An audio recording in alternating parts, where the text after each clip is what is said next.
Hello, Sébastien de Sneakers Conversation. On se retrouve pour une super déboîte avec la Travis Scott Dunk SB Low. Vous l'avez compris, c'est plutôt une super sneakers. On va repartir de la boîte bien sûr, mais avant ça, je voulais revenir rapidement sur l'histoire et la première fois qu'on l'a aperçu. Je ne sais pas si vous vous souvenez, mais en tout cas c'était dans un clip forcément de Travis Scott, donc les Jack Boys, où on a entreaperçu cette chaussure pour la première fois. Je ne sais pas si vous vous souvenez, mais ça avait secoué complètement les internets après 5 ou 6 déjà collaborations autour du rappeur et de la marque américaine. Et maintenant qu'on a vu cette collab apparaître dans ce clip, on a longuement attendu, et voilà, on y est, c'est ce week-end, c'était le 29 février, la paire est sortie dans les skate shops.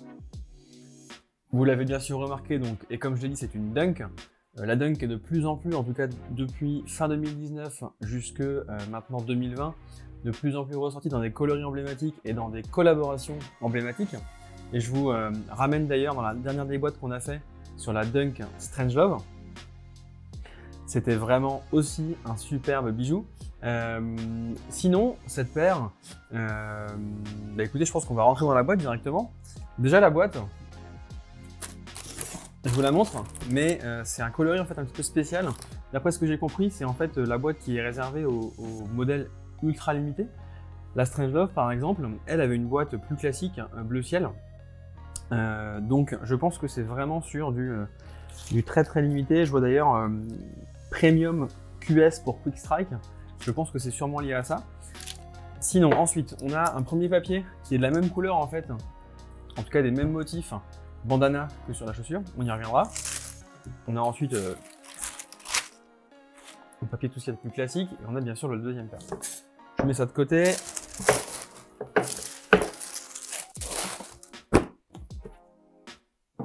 Voilà. Nous y voilà. Alors, ce modèle, qu'est-ce qu'il a de particulier déjà pour commencer? Évidemment, vous avez remarqué les lacets, qui sont en fait un espèce de cordage un petit peu épais. Je pense que c'est un lacet qui est très stylé, maintenant je pense assez fragile, surtout si tu skates avec. Maintenant rassure-toi, on a deux paires de lacets de remplacement, et on a d'ailleurs le lacet rose qui était déjà présent sur la Travis Scott Jordan 1, la haute. La basse, je pense aussi qu'il y en avait, mais en tout cas c'est un coloris qu'on retrouve souvent chez lui.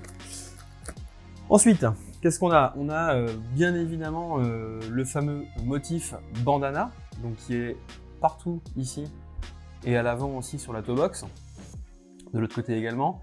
L'avantage de je dirais plutôt la petite surprise sur ce motif, c'est qu'en fait il peut se retirer. Et là je vous envoie directement donc à la déboîte qu'on a fait sur la Jordan 1 Low Lens Mountain, où en fait avec un cutter vous pouvez retirer donc toutes les parties qui sont ici bleues pour laisser apparaître un elephant print.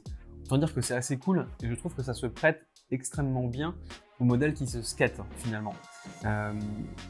Au-delà de ça, on a aussi ici un motif à carreaux, donc à l'intérieur, sur le côté. J'ai l'impression que ça nous renvoie, en tout cas d'après ce que j'ai lu, ça nous renvoie aux chemises que porte notre ami Travis lors de ses concerts, des chemises plutôt, vous savez, un peu épaisses, des surchemises. On a également donc un double swoosh qui va être noir à l'extérieur, rose à l'intérieur, sur les deux chaussures. Et puis on a le logo Cactus Jack, qui est vraiment très cool, comme d'habitude.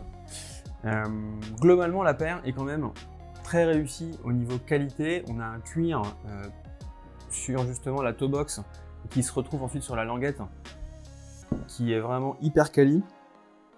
Une espèce de coloris en fait un petit peu, je dirais camel, presque earth, comme diraient nos amis des États-Unis d'Amérique. Très vraiment au toucher, c'est super doux, et ouais, c'est je sais pas comment le décrire, mais ça reste de très bonne facture. Sinon, on a une semelle qui est couleur un petit peu, justement un petit peu earth, mais aussi un petit peu gomme un peu entre les deux finalement. Et puis, détail sympa, mais si je vous enlève la semelle intérieure, si j'y arrive, c'est un peu mon nouveau passe-temps favori. Et bien, hop. En fait, on retrouve le design avec le bandana, mais surtout le fameux Cactus Jack, le logo, qui est très stylé. Et comme je vous l'avais dit sur la Strangelove, on retrouve toujours en fait l'amorti sur l'avant du pied, au niveau de la plante du pied, et aussi un espèce de petit coussin air à l'arrière au niveau du talon pour renforcer le confort. Donc ça, c'est quand même plutôt cool. Je vais faire ça après. Tac. Voilà pour cette paire. Donc vous l'avez sûrement suivi, mais la sortie était ultra limitée. Je crois qu'on parle d'une cinquantaine de milliers de paires dans le monde, donc c'est peu. Nouveauté, elle est sortie en fait dans les skate shops. Pour l'instant, en tout cas, il y a eu des rumeurs ce week-end sur peut-être une release sur l'application, puisque les images officielles ont été finalement mises en ligne par Nike. Donc on peut se poser la question. En tout cas, sur ce lancement du 29, on était uniquement dans les skate shops. Franchement super cool, notamment, d'ailleurs moi c'est là où je l'ai chopé, mais chez Milk à Nantes, typiquement on avait donc accès à cette paire. J'ai gagné un tirage au sort, donc bon coup de chance pour cette fois. Maintenant je trouve aussi que cette release en skate shop est un peu plus fair pour l'ensemble du milieu. On va dire qu'il y a moins de travers, comme on peut le voir régulièrement dans les sorties Jordan ou les sorties Nike de manière générale.